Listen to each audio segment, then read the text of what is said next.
One by one he took them from me, all the things I valued most, until I was empty-handed. Every glittering toy was lost. And I walked earth-lonely highways in my rags and poverty, till I heard a voice entreating, "Lift your empty hands to me." Empty hands I lifted heavenward, and he filled them with a store of his own transcendent riches, till my hands could hold no more. And at last I comprehended, with my mind so slow and dull, that God could not pour out his riches into hands already full. I want to conclude my message this morning by giving an illustration of someone who lost his life to save it. And I talked about this a couple of weeks ago. If you were here 2 weeks ago, I used this actual photo here. 5 young men in 1956 went to Ecuador to reach a previously unreached people group called the Aucas at that time. The word Auca in Ecuadorian language means savage. Today they call them the Waodanis. Roger Youdarian, Pete Fleming, Jim Elliot, Nate Saint, and Ed McCully. And the burning passion of each of these men was to give their lives to reach these Aucas, the Waodani, for Christ. And you can see this in some of the comments that each of them made. For example, Roger Youdarian said, and I quote, "I want to be a witness for him, following him every second of my life." Peter Fleming said, "I would gladly give up my life for the Aucas, if only to see an assembly of those proud, clever, smart people gathering around a table to honor the Son." Nate Saint, who is the pilot of the group, said, "Every time I take off," talking about in the plane, "I'm ready to deliver up the life I owe to God." Well, they had a plane, and with that plane, there in Ecuador, they attempted to establish contact with the Waodanis. And so what they would do, they would drop down a basket and fly in a circle. They developed it to a city where on a rope, this basket, and then they had gifts in the bottom of the basket. They would have axes and various other tools for them that they could use in their lives down there. And then the Waodanis would return gifts in the basket to them. And this parrot was one of the gifts that the Waodanis gave back in the basket to these 5 guys. Well, it was in January 1956 that they landed on a strip of beach that was called Palm Beach, and they began calling out to the Waodanis to come out of the jungle and to establish a relationship with them. And eventually 3 Waodanis came out, Gamadi, Dawa, and Nankiwi. And so the men interacted with them, they fed them. They actually took one of them, one they called George, up into the plain over a village, and they describe how he sat in the plain. It was just amazing. A couple of days later, several Waodani warriors came out of the jungle, and they speared all 5 missionaries to death. A picture here of the stripped plain after the killings on Palm Beach. I'll never forget hearing that. I was just a little boy of 8 when this happened in 1956. And I remember my parents and other folks talking about that experience. You know, when you think about this, you may think, wow, what a waste, what a loss.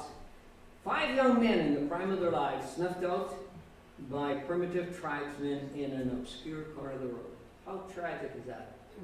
And yet, I want to say this, it's not the end of the story. The end of the story goes like this. You see, some of the wives of the men who were killed decided to stay on and to work with the Auca people. And this news article from 1956 said, "The wives carry on trusting that Aucas will still be saved." For example, Nate Saint's wife Rachel spent the entire rest of her life with the Waodani people. There's a picture of Rachel Saint. And then Jim Elliot's wife Elizabeth Elliot similarly stayed there. As a result of their work in the subsequent years, that entire Waodani tribe was won for Christ. And the result was that God established a thriving church there. And you have here a picture of a man, one of the men who speared the missionaries, preaching to the Waodanis in that Waodani church. And the bottom picture, this is the guy who was one of the killers.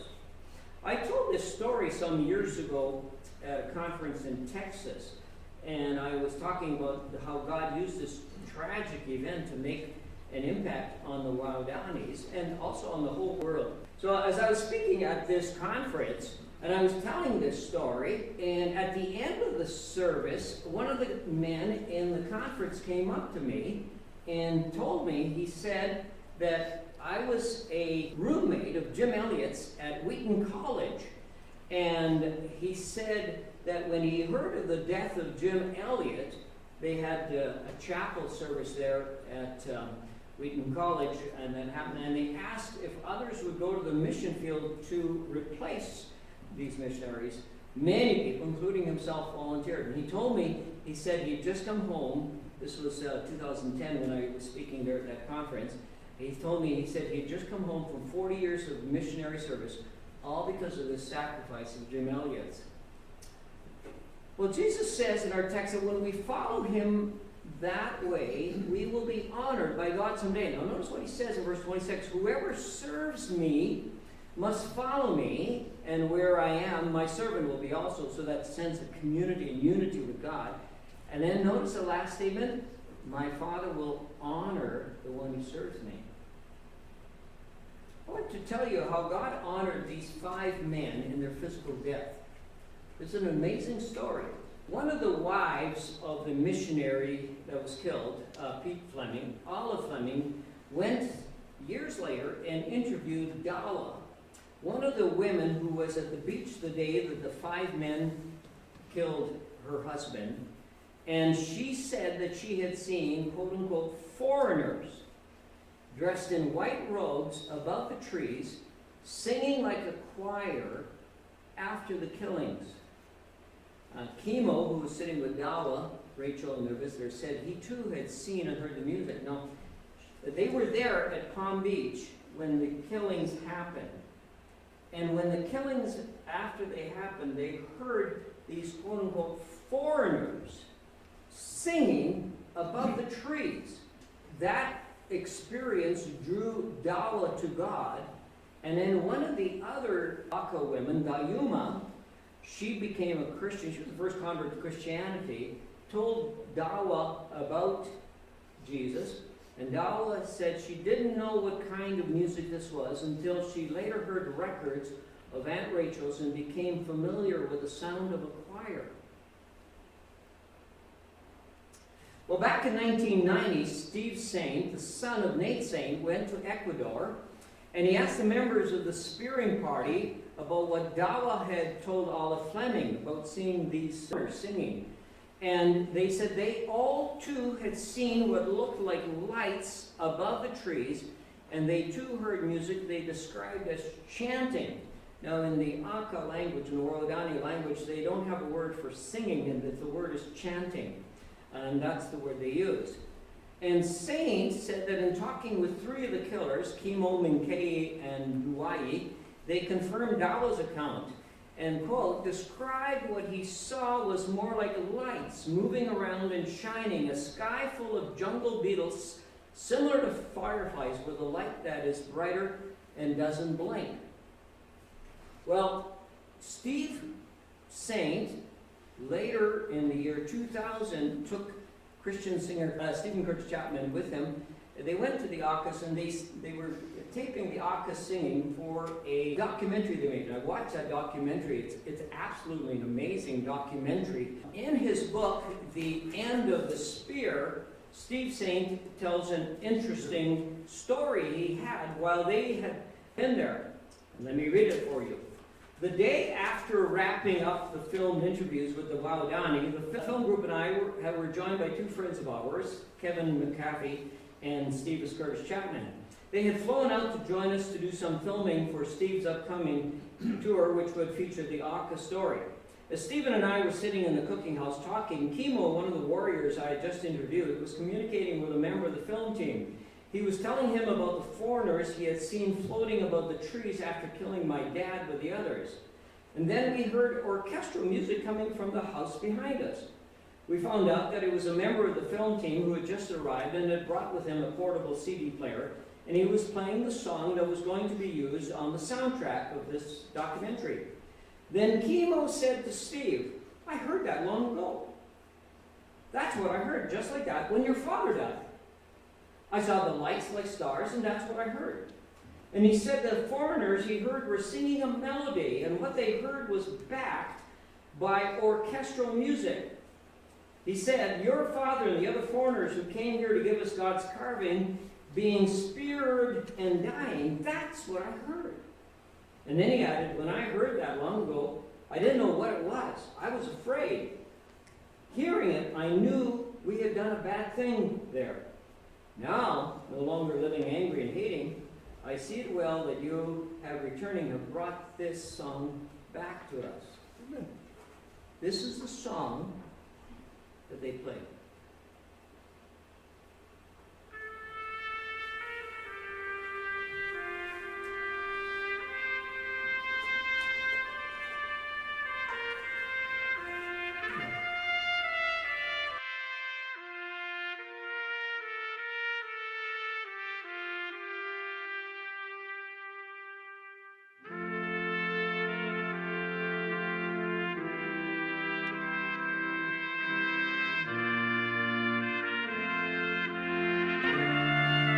This is the orchestra part.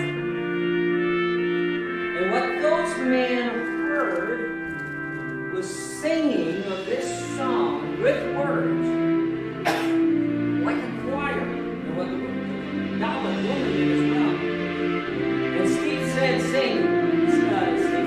I believe the best explanation for what the Waodanis saw was that they were angels. And if Chemo saw them and heard them singing, and as a result decided that the killing crew was a bad thing, then I believe that maybe my dad and Jim and Ed and Pete and Roger heard it too.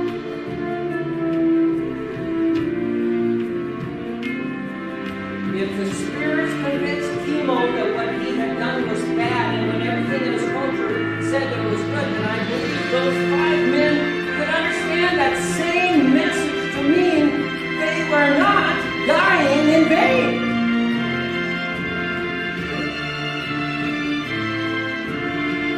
As they're dying, angels are singing, praising God. They're walking into heaven with the angels accompanying them.